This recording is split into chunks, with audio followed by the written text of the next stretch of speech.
Voilà. Moi, je suis française, je suis musulmane, j'ai le droit à ma dignité.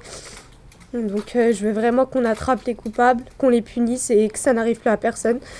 Donc, stop à l'islamophobie. Et je vois pas, je pense pas que mon voile, c'est pas normal que mon voile soit un prétexte pour que je me fasse agresser dans la rue. Vous, le programme de Manuel Valls contre l'islamophobie.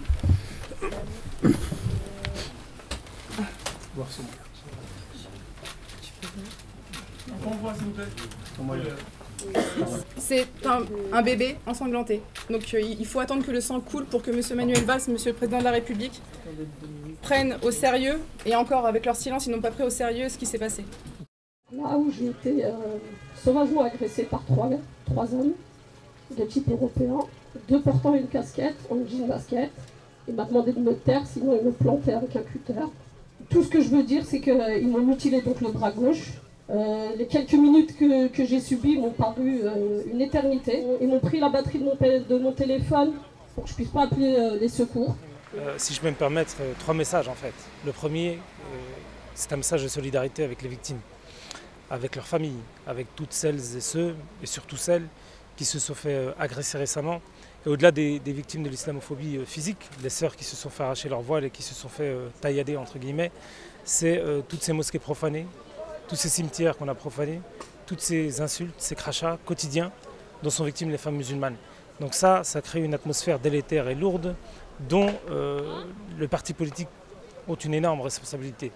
Pour avoir libéré la parole islamophobe, on a créé un espèce de sentiment d'impunité auprès de gens qui sont animés de la haine, par la haine. Et il se trouve aujourd'hui à Argenteuil, et il n'y a pas plus tard que tout à l'heure, je reçois également une information comme quoi, à Saint-Jean-de-Bray, dans la localité juste à côté d'Orléans, une fille m'a appelé, je l'ai eu tout à l'heure au téléphone, et elle me dit qu'elle s'est fait agresser avec sa mère alors qu'elle était en voiture.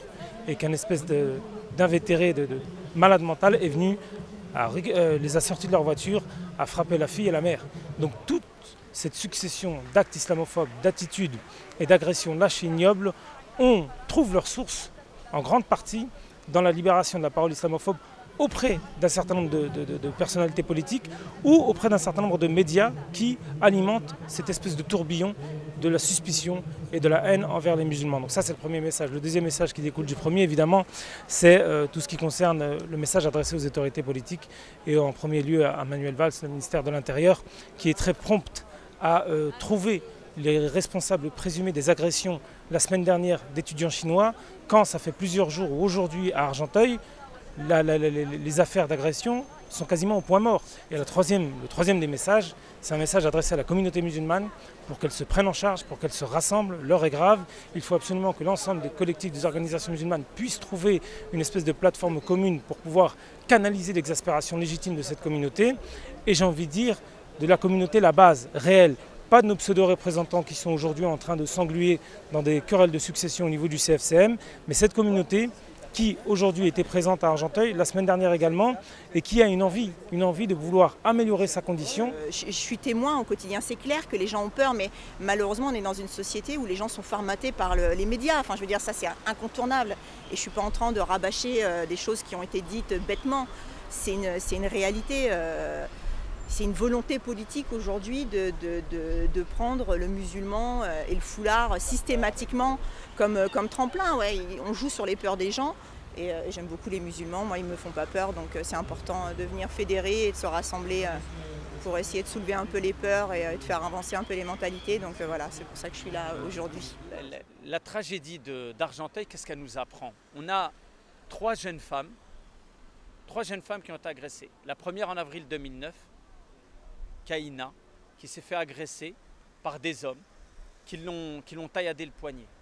On a cette année, au mois de mai, Rabia. Elle se fait agresser également avec des contusions. Et puis la dernière, Laïla. Elle se fait agresser également de façon isolée, des hommes, le même mode opératoire. Et puis ces femmes qui se retrouvent tout d'un coup seules, le monde s'écroule autour d'elles. Et elles ne trouvent peu ou pas d'aide. En tout cas, dès qu'elles se tournent vers les autorités, et les premiers d'entre elles, le commissariat de police, elles nous disent, leurs témoignages qu'elles nous rapportent, elles nous disent qu'elles n'ont pas été accueillies comme il fallait.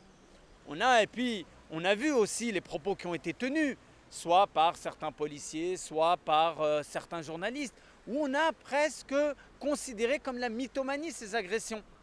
Eh bien, ça révèle quoi? Ça révèle le peu d'importance qu'on donne dans ce pays à l'islamophobie. On a vu que la police aussi était responsable et au plus haut niveau de l'État, c'est cautionné ne serait-ce que par le silence. Voilà.